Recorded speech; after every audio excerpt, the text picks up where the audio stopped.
No me quisieron pagar y lo tuve que hacer. Me dio mucha lástima, pero las cosas no se podían quedar así. Hasta me echaron la policía, pero no le hace.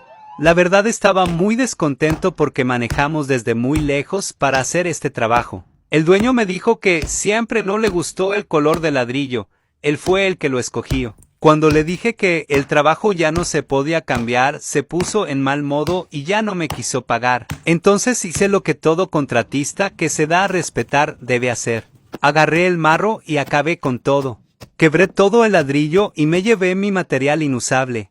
En fin, perdí dinero, pero aquí aprendemos todos. ¿Alguna vez te ha pasado esto? ¿Qué hubieras hecho tú en esta situación? Hasta a la chuleta le tocó ayudarme. Primera y última vez que no me pagan. Perdí $3,000, pero al rato lo componemos. Siempre andamos al millón y con ganas de trabajar.